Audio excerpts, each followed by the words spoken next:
Well, good evening, everybody. I hope that you've had a good week and that the lockdown hasn't been too difficult for you. I know it's difficult for many people, but I think we're getting used to the process of this now, aren't we? And we're looking forward to an end to it, obviously. But people are kind of leveling out a little bit, I think, and I hope you are as well. And just that you're able to settle into the momentum of what we're doing in this lockdown, but also the teaching programs that are available online, like this one here, which is Holocaust Module 4 today, is where we're at, and I think this last month has gone really quickly. We're doing one module a week, and already we're at module 4, and a month has passed so quickly. But I'll just refresh our memories on what we did last week. And we looked at the Christian church, and we looked at politics as well, and how politics and the Christian church in Germany and Austria influenced Hitler, but also influenced many people within Christendom. And the leaders of the Christian church, such as Gerhard Kittel and Walter Grundmann and many others, who influenced people to hate Jews even before the war from 1933 onwards. And we looked at the whole question of indoctrination, really, and how that formulated ideas in people's minds, ordinary people, to such a level that they hated Jews so much and feared them so much that they were able to kill them. And that's the result of years of teaching of hatred that culminated in the Holocaust in Germany and Austria, in Eastern Europe. It was the result of this indoctrination process. And it's a process that actually Yad Vashem have been trying to teach for many, many years. And I've been involved in learning about this process and how important it is in the work of those of us and you yourselves in trying to combat hatred of Jews and anti-Semitism. And so these Holocaust courses that we do are really important, as they will help us to teach truth and rather than teach the hatred which the church has promulgated throughout history, and also, of course, politics from the Nazi Party during the years leading up to the Second World War. And actually we see it today in very far right-wing organizations where they teach hatred towards the Jewish people, and even Christendom today is still teaching hatred towards the Jews. And although we're leaving this subject of Christian indoctrination, if you like, Christian anti-Semitism, I just want to make you aware that today there is still a lot of Christian anti-Semitism around, and particularly from the white supremacist, far right, fascist type of Christianity that we see sometimes in the United States. And I was teaching my Hidden Treasures course last night, and we looked at the whole aspect of anti-Semitism and Christian anti-Semitism as well. And I mentioned one leader in the field of hatred of Jews from a Christian far-right white supremacist perspective in the States, and that was a man called Tex Mars. He's now died, but he wrote a lot of books encouraging hatred of Jews and accusing Jews of things that they hadn't done. And so we haven't actually left that process, but the more that we teach, the more that we get these messages out, the more likely it is that we will be able to counteract what these anti-Semites are doing within Christianity and within politics as well. So last week's lesson was really important. That was session 3 or module 3, if you'd like to call it that. And if you want to go back, if you haven't seen that, if you want to go back on that, that is the prelude to what we're doing tonight, which is we're looking at how ordinary men became killers. And we know that this process of teaching people to hate took place through the church and through politics, but how did it work out in the lives of ordinary people in Germany, and of course the rest of Europe as well, Eastern Europe in particular, who many of whom, ordinary people, already hated Jews because of what they'd been taught by the church and their politicians. And I want to recommend some books because I like to do that, because that's really good for us to be able to go and put some meat on the bones. Because if you can imagine, I'm teaching for an hour, that's all, and I cover a lot of ground.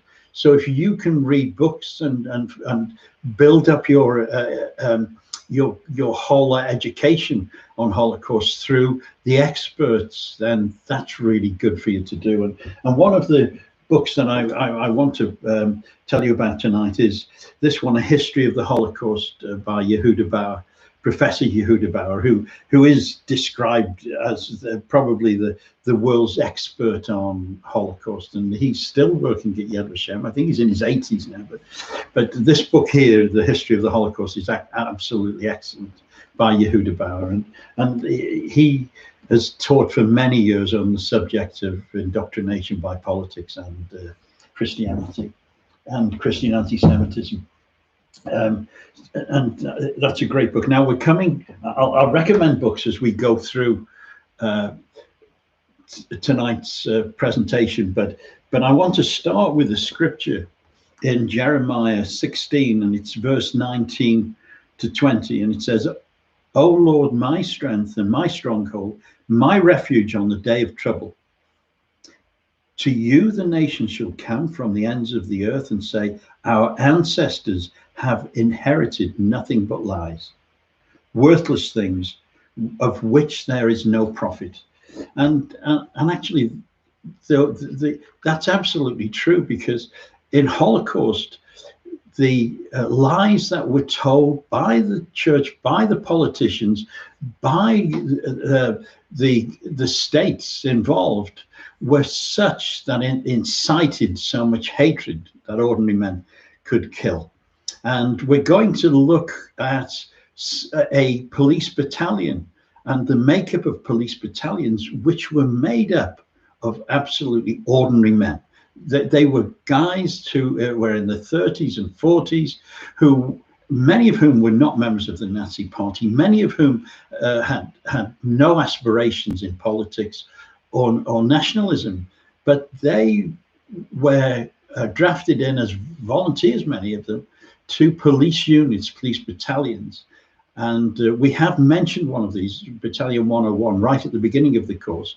But I want to go into some depth about Battalion 101 and just tell you a bit more about the detail about them, how ordinary men became absolute killers. And the experts in this field are professors of great renown, and one of them who I actually learned an awful lot from when I studied under him at Yad Vashem was Daniel Jonah Goldhagen, and he wrote a book called Hitler's Willing Executioners. It's an absolutely fantastic book. You can see how many times I've read this book, but that is a great book. That speaks about the willingness of ordinary people to kill. And we're going to look tonight at the killing fields, and obviously we're going to look at the men and women who were part of that process, who were part of the killing machine. But we're going to look at the killing fields throughout Eastern Europe tonight as well. And Daniel Goldhagen actually writes about this very well and in very much detail. Other experts on ordinary men as well is and you may know some of these experts, but Walter LeCure, who wrote the Terrible Secret, and Walter LeCure wrote many books, but he's a really good historian as well. And obviously Christopher R. Browning, who wrote the book Ordinary Men, and I think this book was written before Daniel Goldhagen's book, but it says these men have researched the detail of ordinary men becoming killers in Holocaust, and they're well worth reading. So I'm going to bring more books to you as well tonight as we go through this presentation. But last week we finished with just the story about Lutheran pastor Martin Niemöller. Although And we said, didn't we, that Niemöller, although he was anti-Nazi, admitted that he was still an anti-Semite, and he was one of the pastors. But their teaching, the teaching of these men, and the Lutheran Church in particular, the German Christian movement of the day, the evangelicals, if you like, the Protestant organizations in Germany, were actually the ones who supported Hitler's idea of restricting Jews, putting them away from the communities, not allowing them to marry, sterilization. Would you believe the church was involved in that? So we're moving on from that, because the consequences of that teaching is this creation of police battalions that became the killers in Holocaust. So, well, let's start off by looking at the order police, or the police battalions as they're otherwise known. Now, in 1933, the Nazi Party created a police army of 56,000 men, and they gave them military training. These were ordinary guys, as I say, not part of the military, not young men trained for war. These were ordinary men in the community. Now, by 1939, there were 131,000 order police, or police units. And they were trained. They were trained in military, they were trained in shooting, but that wasn't the reason that they were created initially. By 1940, there were 244,500 of these order police.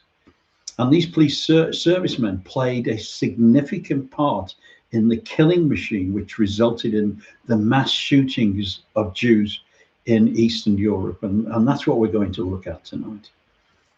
So how did good men turn to murderers? Well, if you read that book by Goldhagen or Christopher Browning or Walter the Cure, those books, they will explain in much detail about how that happened. But I will briefly go through the life of the police battalions, so and 101 in particular. Now, on the 13th of July 1942, Battalion 101 were ordered to round up and shoot 1,800 Jews, men, women, and children. And these were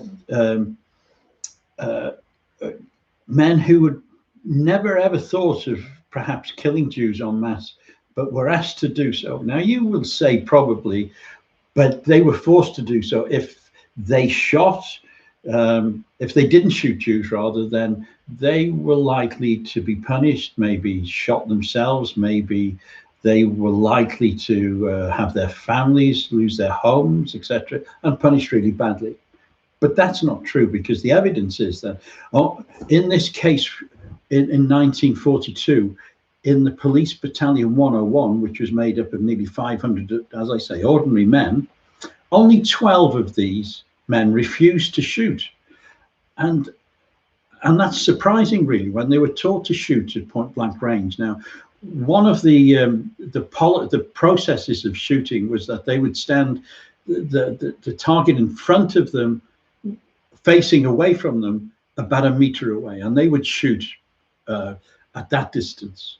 So it was a very cruel and very personal way, and in fact, some of the shootings took place by the soldiers or the battalion member, the police officer, walking with the target through the forest to the pits, and they would walk alongside them when as they approached the pit itself, and then they would shoot them. So it was a personal and very intimate, terrible, awful killing, but it was at close quarters.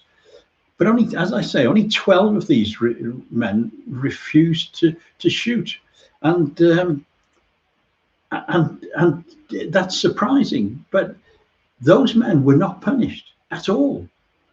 Some of them ended up having promotions. Some of them were just moved into another area. Some of them just stayed with the battalion but did other duties. Only 12 refused, and those 12 were not punished. So, I mean, there is masses of evidence that police battalion members were not in any way punished for refusing. So that is a myth. And I think that's one of the reasons I wrote my little book called Rose Tinted Memory, because we have an idea that, oh, these soldiers would have been killed, etc., etc. And also I wrote the book purposely to remind people that the church was involved in some of these shootings, that actually clergy were present at some of these shootings.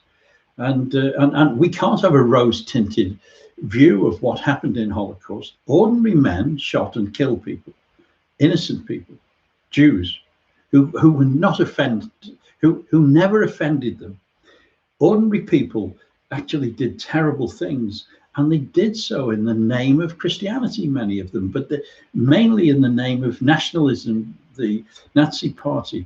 But they did so. Now, Battalion 101 was responsible, these are ordinary men, was responsible over a 3-year period for the direct shooting of 6,500 Jews initially.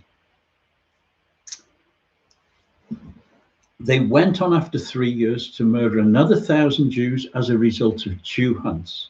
So these are men, police, who would search for their victims. They would go into the forests, they would go into villages, they would search them out. Many of them actually knew where they were living before that, because we're going to look at how, in another session, we're going to look at how the Nazis actually recorded data which told them who Jews were, where they lived, and their family circumstances from 1933 onwards. So they knew exactly where the Jewish communities were. But Jews actually tried to escape from the killing fields. They escaped from being rounded up, and these men actually were used to hunt them down as well. So they killed 100,000 as a result of hunting. They killed or murdered another 30,500 Jews in Medenik, the Camp Medenik, and Pinatowa death camps. So they were responsible for killing ordinary people, innocent people, in death camps. Now, they rounded up 48,000 Jews and put them on trains to Treblinka as well. So they weren't just working in the camps or murdering in the camps or murdering in the killing fields. They were actually part of the process of putting Jews on the trains to their deaths. And no one can actually say that these men didn't know where the Jews that they were putting on the trains were going, because it was common knowledge. And when we look at ghettos next week, we'll look at the new research that's been done about ghettos, and I won't go into that, but I think when we show you the evidence of the numbers of ghettos, you will understand that actually nobody could say they didn't know what was happening during these times. So these men, as I say, rounded up 48,000 Jews and put them on trains. This is this one police battalion of less than 500 ordinary men.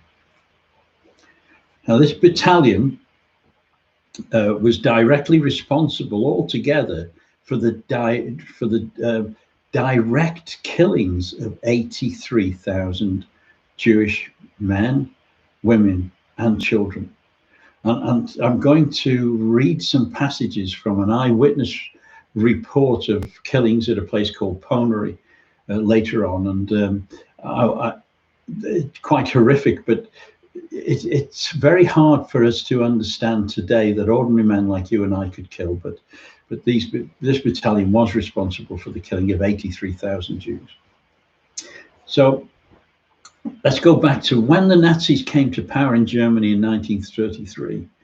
Jews were living in every country in Europe.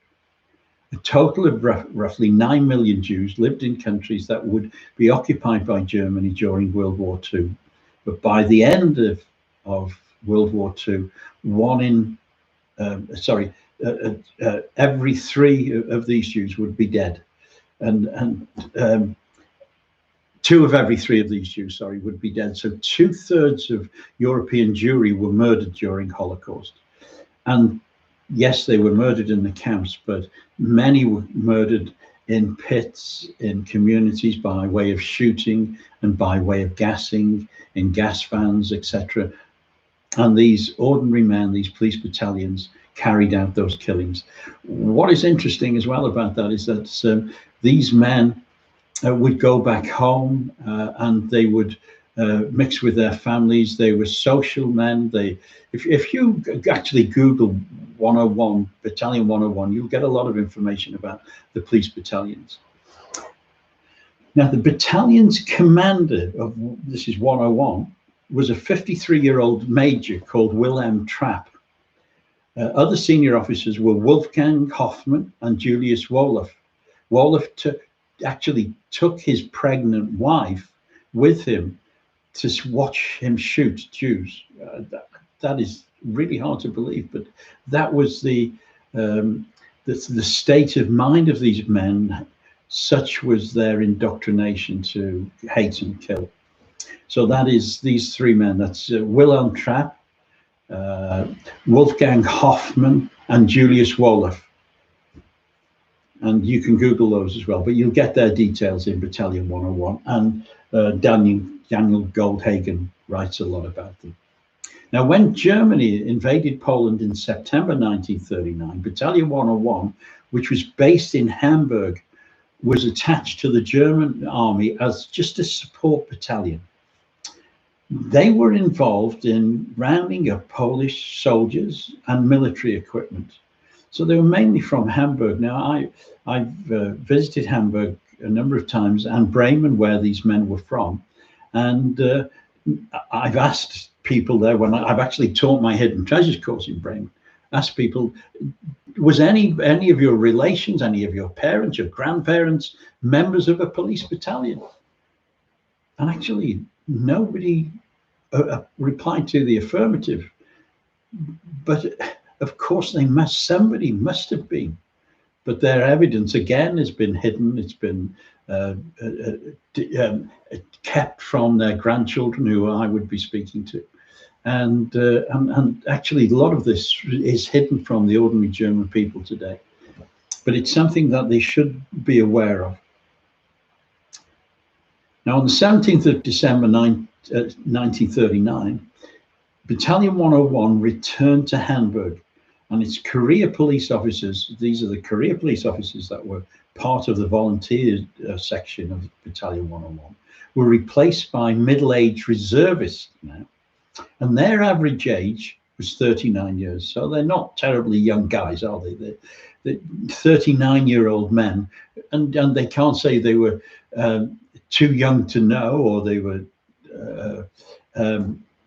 they weren't capable of understanding, because they were already police reservists. And the police are there to protect life and property, aren't they? That's the main purpose of the police. I was a police officer, and that was my role, was to protect life and property.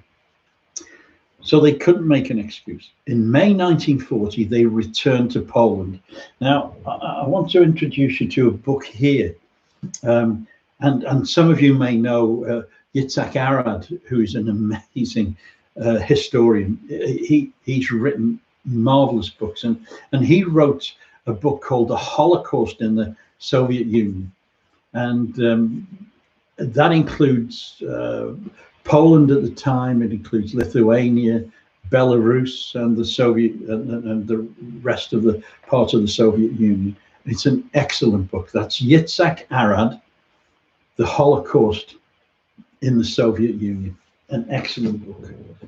And so we're looking at Poland, where 101 went to serve again the second time. Now, on the 28th of November, they were attached to Lodz Ghetto in Poland, which had been sealed 7 months earlier. So we're going to look at the ghettos. But the ghetto is sealed, and the people in the ghetto were not allowed out. And their duty, 101's duty, was to guard the ghetto at Lodz.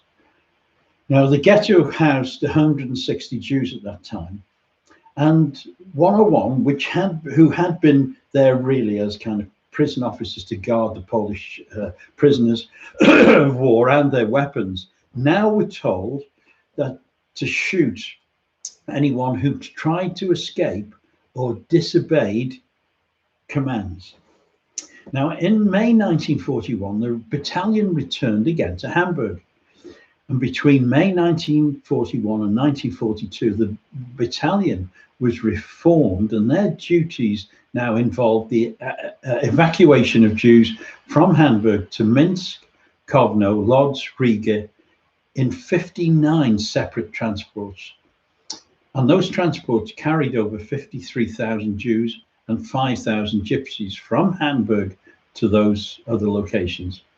The first transport they were in charge of was to Riga in Latvia, and every Jew on that transport was killed as soon as they arrived at Riga. These men knew what was going to happen to these people. Now, I visited Hamburg and as I've said, Bremen, and I've also visited Minsk with a colleague of mine, Keith Darnell, and we went to the ghetto and the murder fields in Minsk, and saw where the Hamburg and Bremen Jews had gone to as a result of Battalion 101's duties. And it was a long journey. They traveled a long way. I worked it out about 3 days, probably by train, before they got to Minsk, having been loaded on the train in Hamburg. Now, I asked people in the churches in Bremen, who the churches would have been aware of these transports, and a minister and 2 or 3 other people said yes, they were aware that Jews were being taken on these transports from Bremen station and from Hamburg station to Minsk in Belarus. They said they didn't know what was happening to them, and they supplied the Jews with food. But actually, I think when we look at the whole picture and look at the evidence, people in Bremen and Hamburg knew exactly what was happening to their Jewish community, and they wanted them to leave. And there are plaques on Bremen station and Hamburg station giving details of how many Jews were actually taken on these transports, and Battalion 101 were responsible for that. But in June 1942, 101 was assigned another tour of duty in Poland. And on the 20th of June, while in Poland, they received special orders concerning the Jews of Poland. Now, on the 13th of July, they arrived in Joszowo in Poland and rounded up 1,500 Jews, men, women, and children, in the marketplace. And as I say, in a later presentation, we'll talk about how they knew about where these Jews were. Those who were too frail to walk to the marketplace, members of the battalion shot them where they lay. Those gathered in the marketplace were kept in the market square, and then in small groups were taken into the forest to be shot by these volunteer units of the battalion. The gunshots could be heard by those waiting in the square. Now, by the time darkness fell, 1,500 Jews had been killed in the pits near Joszowo. These men were responsible for those killings. The battalion were involved in many other mass killings, including the rounding up and stripping of 14,000 Jews in Pinatowa on the 14th of November 1943. Now, they were responsible for all these killings, and there was no doubt that there was ample evidence when it came to the trials to have these men put before a court and charged with war crimes and murder. But after the war, the only person responsible as part of the unit was Trapp himself, who was the officer in charge. And he was executed by the Russians in 1947. But what is interesting, that despite all the evidence, Hoffman and Wolof resumed their careers as police officers. Now, Roloff was the one who took his pregnant wife to watch him shoot. It's unbelievable that he returned back to his duty as a police officer after the war. It's difficult for us to understand that today, but that actually happened. And as I say, the only one was Wilhelm Trapp, who was the commander of Battalion 101, who was executed by the Russians. And actually, that's what happened in many places. It was the Russians that carried out executions of war criminals, but the trials that the Americans and the British had were probably not as successful in dealing correctly and properly with the war criminals of Germany.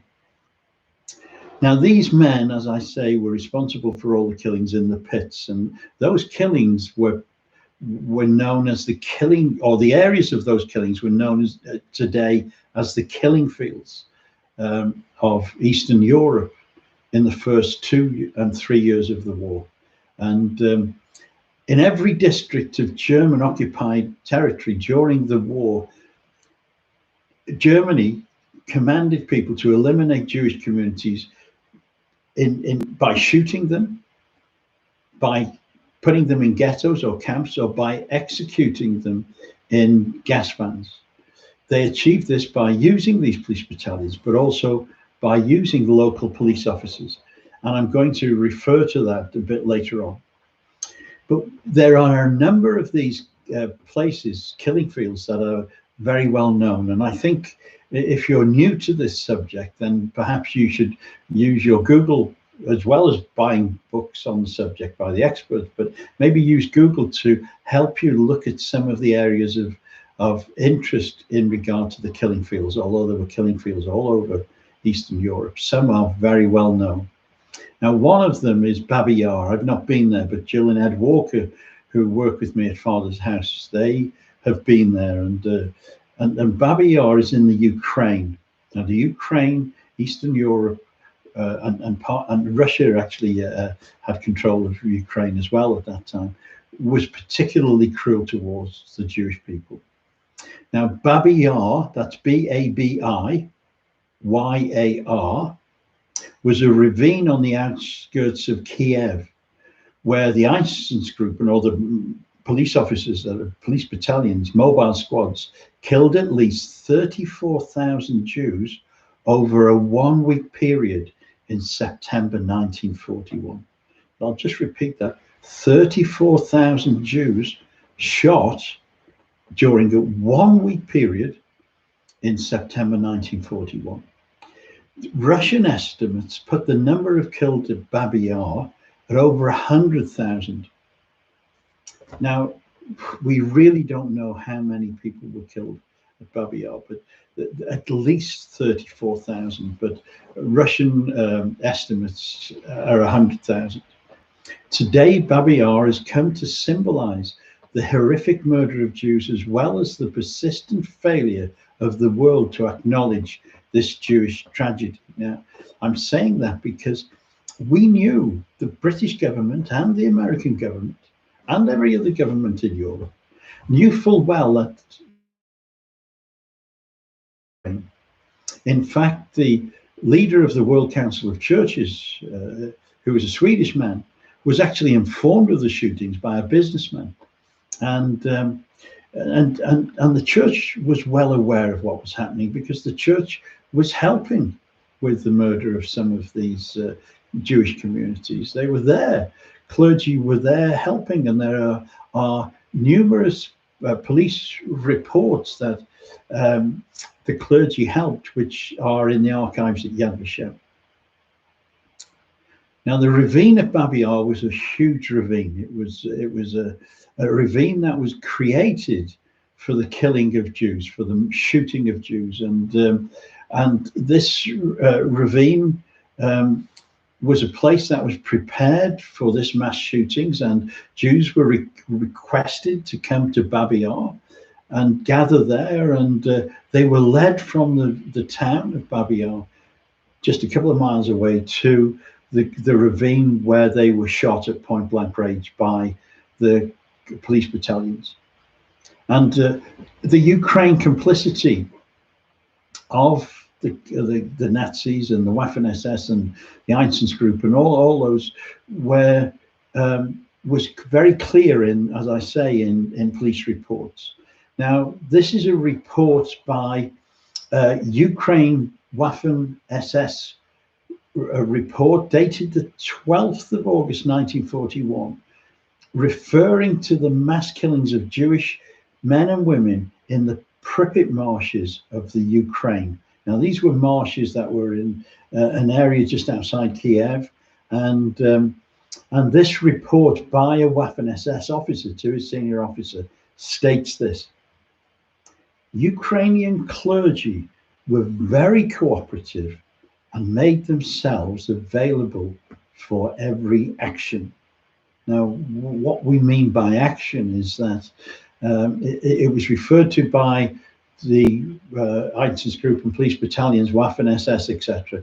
It was referred to as the time when a Jew was arrested or detained to the time that he was buried after being killed, being murdered. So what this report is saying, and this is dated the 12th of August 1941, that the clergy were cooperating and made themselves available for every action. Now that's quite a shocking thing, but there are a lot of those reports. Now, I want to take us to Ponary now in Lithuania. Now, I've been to Ponary with Keith Darnell again, and Ponary, we went to the killing fields there, the monument there, which is about 4 miles out of the city of Vilnius.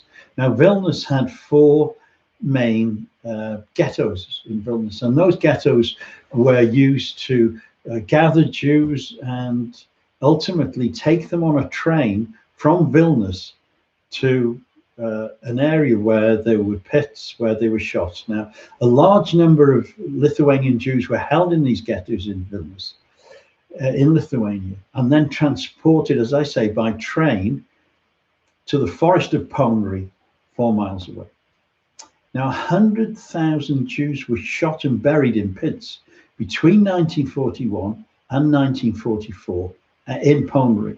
And the pits that I'm talking about were actually anti-tank trenches that were dug by the Russians to stop the Germans approaching during Operation Barbarossa.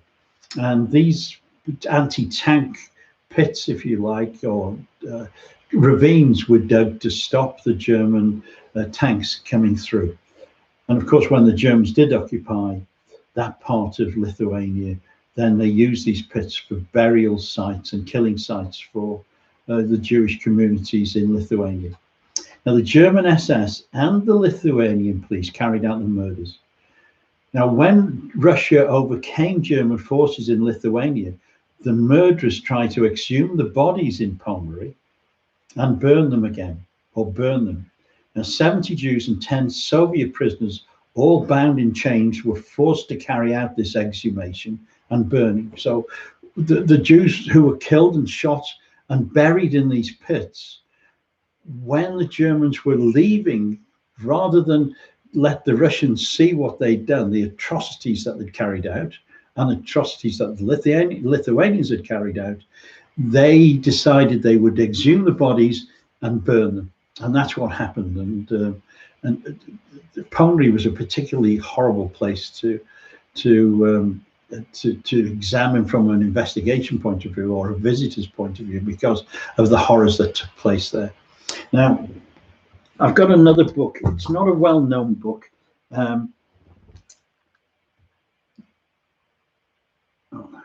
It's not a well-known book at all, but it's a diary by a man called Kazimierz Zakowicz, and it's called the Ponary Diaries. And this man, Zakowicz, was a journalist who lived in the forest in Ponary, and he lived just across the way from where the Nazis and the Lithuanians were shooting and murdering Jews. And he was neither pro Germany, or he was a kind of an independent, if you like. He was an observer, if you like, an independent witness, crucial witness. And what he did, he wrote down everything that he saw, and he dated it. Now, just before the end of the war, he was shot and killed. We don't know why he was shot and killed, but he was shot and killed. And his granddaughter, after the war, went to the place that he lived in the forest, and there she found jars where Zakowicz had buried the diaries that he'd taken, the daily events that he'd recorded. He'd placed in jars and buried them in various places around his little house. And she found these, and she actually gave them up to historians to examine. And actually, this book here that I've got it was edited by Yitzhak Arad, who I showed you his book earlier on. And the diary itself is particularly horrific. And I'm going to read you one part of the diary to give you an understanding of how cruel the killings were. Now, if you don't want to listen to this, that's fine. But what I'm trying to convey is that the cruelty by which ordinary men killed innocent people. Now, in this entry here, we see that it wasn't German officers or police battalions who shot in this particular case in Poland. These were Lithuanian policemen. And Zakowicz tells the story. He says, and he can see across the way into the pits, he's very, very close. And this entry is dated April 1943. He says, I see children all in their underwear. Shots are fired. From the gate, a new group, perhaps 400 people, appears, quite closely surrounded. Apparently, the Lithuanians, learning from the escape of the first group, are guarding the second one carefully. All lie down in the pit with their faces to the ground. They count off several dozen people and lead them to the pit. They are saying something. At last, one of the Lithuanians says something to the condemned, who begins to undress. A woman with a child in her arms and with two small girls hanging onto her dress. A Lithuanian begins to beat them mercilessly with a club. A Jew without a jacket throws himself on the Lithuanian to defend the woman from being beaten. A shot is fired. He falls, practically at the feet of his Jewess. The second Lithuanian seizes the Jewish woman's child and throws him into the pit. The Jewish woman, like a mad woman, runs to the pit, followed by her two little girls. 3 shots are fired. Oh, horror. That group, women, men, and children, all are stripped naked. By themselves, they obediently run to the pit. Shots are fired. Again, those who lie down are divided into 2 groups. They drive them towards the pits. The shouts of the Lithuanians, faster, faster, are heard. They crowd around in front of the pit and again are stripped naked. 5 Jewish women with children in their arms are sitting on the edge of the pit, a blonde in grey underwear. Her hand shields the little heads of the children. Shots are fired. It's quite a disturbing account, but it is actually a very accurate account of the murders at the pits in Ponary. And that would have been not much different to the murders of Jews in pits throughout Eastern Europe. And as I say, this diary is called the Ponary Diaries. You can get it on Amazon. It's not terribly well known, but if you can face reading it, it's very descriptive, as you will have heard, but it does give you a very, very good idea of what it was like for the Jews at Pommery. And as I say, that was about 4 miles outside of Vilnius in Lithuania. Now, I want to go back to this Christian complicity at Pommery, and because Zakowicz actually refers to a bishop in his diaries, a bishop called Bishop Brizgis. And he talks about Brizgis being somebody who was very pro-Nazi.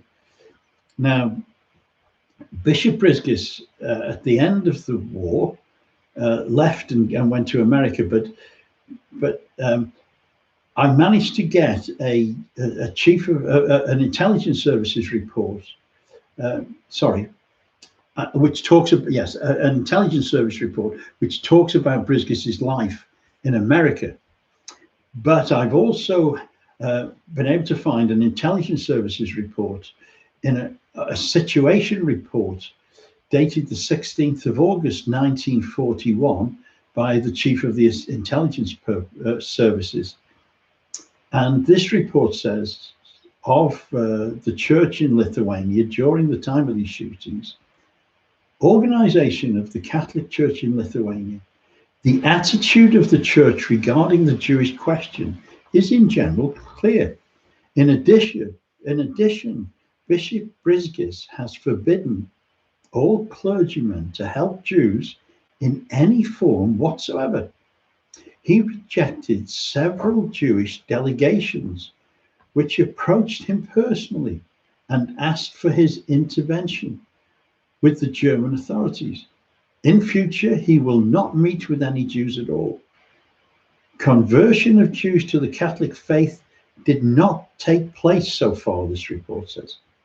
The church would also object to this type of conversion. So the church in Lithuania was against conversion of Jews, but actually it gives evidence that Bishop Brizgis was opposed to helping Jews. Now, that was written by intelligence services of the German army at the time, 1941. Now, the document I was referring to is the Central Intelligence Agency document marked secret, and it's number 032979, dated the 14th of June, 1979. And it reports on Nazi war criminals.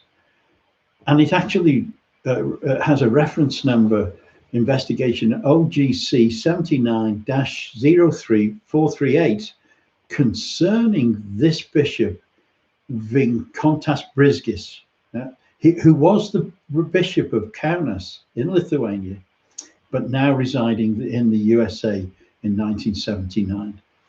And Brizgis was actually still ministering, and he was awarded various awards for his work amongst the poor as a bishop in America, as a clergyman in America.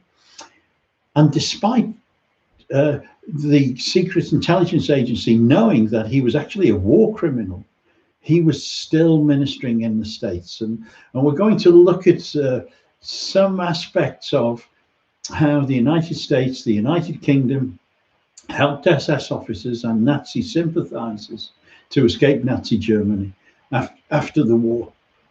So we'll come to that again in a later presentation. Now, there were also other places where the Jews were shot en masse. Rumbula in Latvia.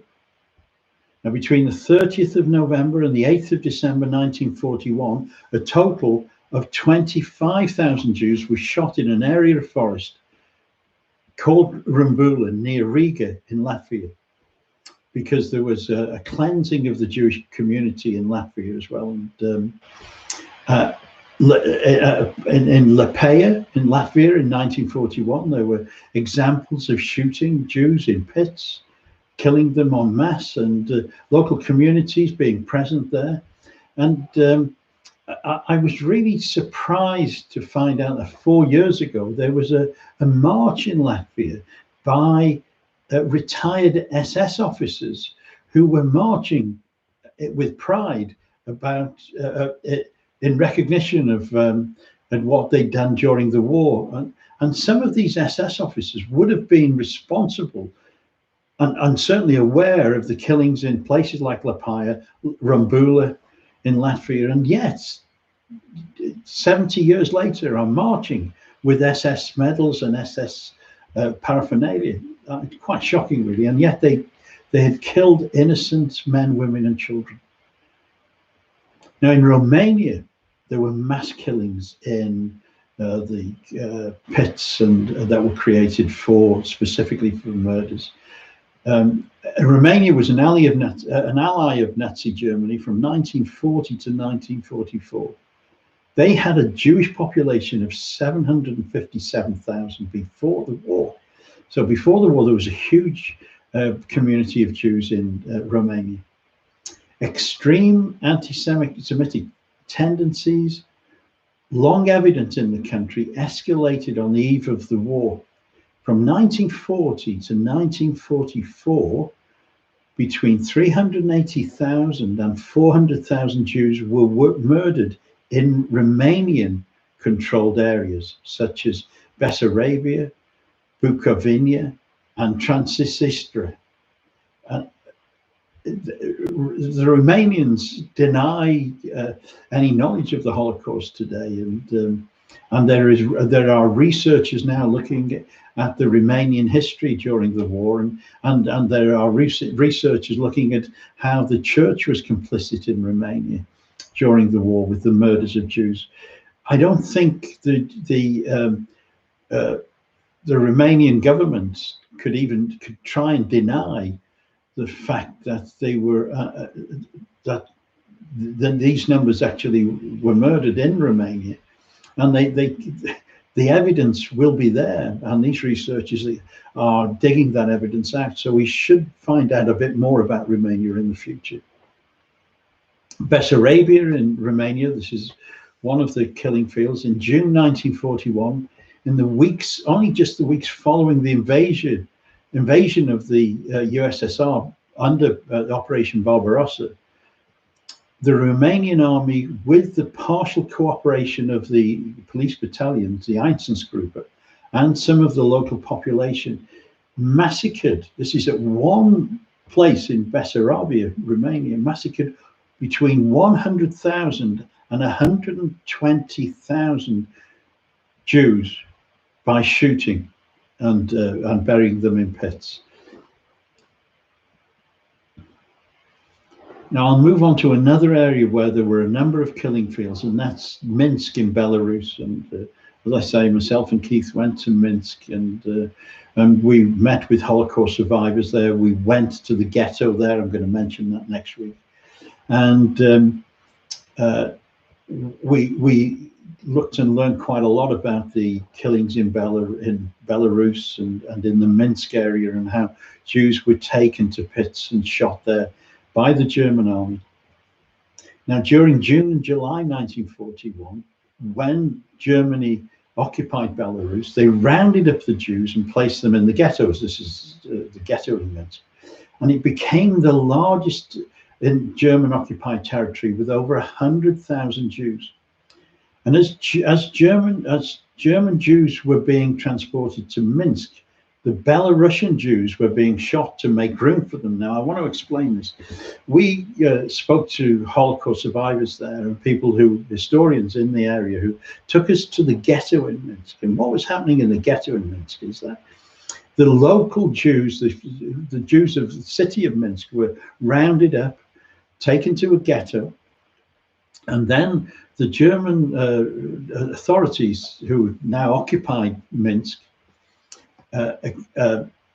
decided that they were going to receive the Jews from Hamburg and Bremen, and that the Jews of Belarus, of Minsk, would be taken out of the ghetto and shot in the killing fields nearby, and the Jews of Hamburg and of Bremen would take their place in the ghetto. And that is what was happening. We met a Holocaust survivor called Frida, and she explained to us that she was only 12 at the time, and she was in hiding when she saw the Jews of Minsk being taken out of the ghetto, which is on a piece of ground, and she said in the street that was going down into the center of the city, the Jews were put to stand and was shot on the street. And she said the blood was like a river going down the street. And I said, well, how far are we away from the local church? And she said, just a few yards down there. She said the Christians there knew about this. They saw it. They didn't help. They received very, very little help from the Orthodox church there. So, but Minsk, if you Google Minsk ghetto, it's an interesting ghetto because it was one of the largest in German occupied territory, and particularly cruel. Again, we have books. There are books by excellent historians on the subject of the Minsk ghettos. Now, I want to read a testimony now from a witness testimony from a lady called Sofia Ozakarea, who survived the Holocaust, and she was in the Minsk ghetto. And I'll just read what she says. She says, on the 7th of November, 1941, about 35,000 Jews of Minsk perished on that day in ditches under Nazi machine guns. Among them were my mother with 9 of my other relatives. The sun was already setting when the shooting ceased. The Nazis covered the collective grave with a thin layer of sand which moved and palpitated for some hours over the bodies of the suffocated and the wounded, but apparently not yet dead victims. The massacres of Jews were repeated by the Nazis on February 23rd, 1942, the anniversary day of the Red Army. 18,000 Jews were lined up in Minsk on that day and driven on foot to the Jewish cemetery where they were machine gunned. On March the 8th, 1942, another massacre took place in which 8,000 Jewish women were placed on trucks and carried away to their death outside the city limits. On April the 29th, preceding the May Day holiday, another 11,000 Minsk Jews were massacred by the same Nazi methods. Now, those figures are unbelievable, aren't they? It must have been such a horrific time. We can't explain how horrific it was. But for me as a pastor, I find it really difficult to think that the church was complicit in any of these killings at all. But whilst in Minsk, I met a wonderful couple, both Jews, both very, very well educated people. His father and mother had been killed in these killing fields just outside the Minsk ghetto. And he gave me some photographs that haven't been published of clergymen from the Russian Orthodox Church sitting with officers in the forests. They were having drinks, they were having wine, they were having food, and they're sitting on the same table. Now, these pictures weren't published, but I have these pictures, and I'll put them on our website, on our Holocaust website this week for you to look at these Orthodox ministers, Orthodox clergymen with Nazis in these killing fields. They were having a meal, and I'll put them on the site this week so that you can get onto the site and have a look at them. And they'll be under our Holocaust studies. And if you want a copy of these pictures, then you'll have to email me, and I'm happy to send them to you. But I've got one picture of a mother holding a baby, holding a little girl, as she's being shot by two army officers. And this professor, this Jewish man in Minsk, gave me this picture, and I gave it to my daughter because it wasn't very clear, and she's a photographer, and she actually helped enhance this picture. And I have a picture of this lady very clearly in a pit, surrounded by dead bodies, being shot. And that picture impacted me so much that I was determined to tell the story that I'm telling now about the killing fields, because most of us think about the ghettos, and most of us think about the camps like Auschwitz, Birkenau, or Sobibor and the other death camps, when actually there were horrors that took place before the war. Before those places were built, before the death camps were built. And what I want to do before we finish tonight, because we're going to finish now, is just to ask you to access the internet and just research the story of the gas vans which were being experimented in 1941 in Eastern Europe. The gas vans were being created so that Jews could be gassed in mobile gas vans. And I'm not able to show you through YouTube Live the details of that, but yeah, if you get online, if you Google that, then you can have a look at that, so that by next week we can start to examine the ghettos and look at the story of those and how they came about and what was their purpose. So I hope that I've been able to impart some information to you tonight, and certainly recommend some books to you. And I hope I've given you an understanding of how people were actually, ordinary people were made to hate Jews to such a level that they were able to shoot them in the most horrific ways imaginable in such vast numbers. And I hope that you've managed to understand that it wasn't just German Nazi police officers or army officers who killed and shot Jews. It was ordinary men and women as well. And also, it was also the people of the countries that Germany occupied, like Lithuania, where we see in the Pommery diaries, where Lithuanian policemen actually did the shooting of Pommery. So I hope you have a good week, and if you've got any questions, I'll see if we've got any questions on the chat. Just please ask, and I'll do my best to answer them. There's no questions coming up at the moment, but I hope to see you again next week anyway. So thank you for listening. Thank you for being with me. Good night.